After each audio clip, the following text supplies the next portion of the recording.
The creative process as such was that they wanted something classical. They didn't really make any specification as to what that meant. The only thing they did say, they didn't want solos, they wanted something choral. And beyond that, there was no brief.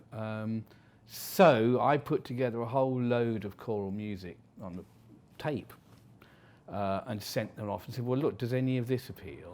And they came back and said, well, yeah, the Zadok the Priest by George Frideric Handel, we like that.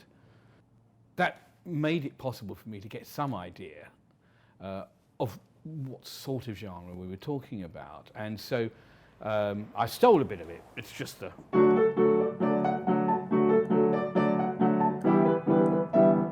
which is the rising string phrase at the beginning of Zadok the Priest. And for the record, that's all I did steal. But it gave me some sort of way, some means of having a signpost. And it was clear that what UEFA wanted was something which expressed this competition being the best of the best. Again, you have to contextualize it. It was around that period that hooliganism, for instance, right across Europe, was a major, major problem. And I think, to their credit, UEFA felt that this competition, this rebranded competition, would be a way of showing that the beautiful game was beautiful again, because it had become pretty bloody horrible. And so I just thought, well, right, well, you're trying to say this is the best players, the best teams, the best experience for the spectator, blah, blah, blah. So I just wrote down a whole load of superlatives. I made a list, the best, the finest, the greatest sportsman, the best, pages of it. And then I employed a multilingual guy to simply give me the literal translations in the 2 other UEFA languages. I have to say I had no idea that it would become what it has become. I mean, when we started, there were only 8 teams in the competition. It's a phenomenon.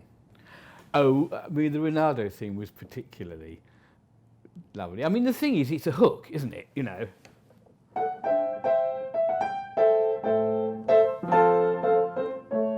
The champions, I mean, every pop song needs a hook. Only this isn't a pop song.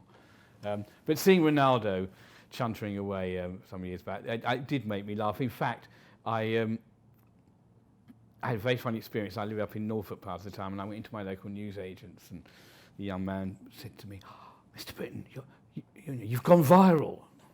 What's that? And it was Ronaldo singing along. He said, do you know how many people have... I mean, it was ridiculous. But I think it's rather sweet, but also it's indicative of a lot of players have said that it's important to them. A lot of managers have said. Guardiola is one of them. He says, it's sends shivers up their spine.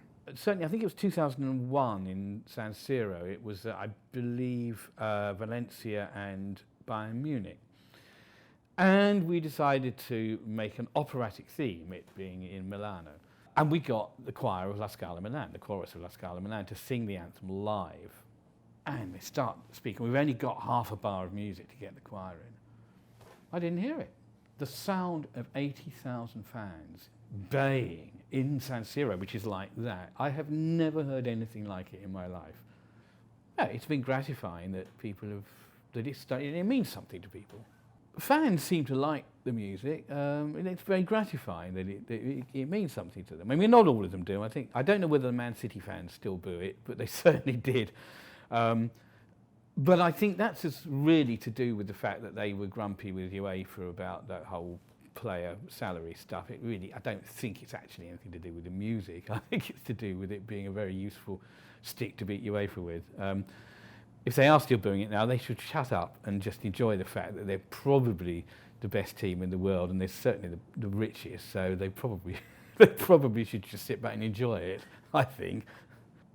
There is a sense that there's a feeling of being pan-European, which is obviously what the game is, and I think it's rather important morally and politically.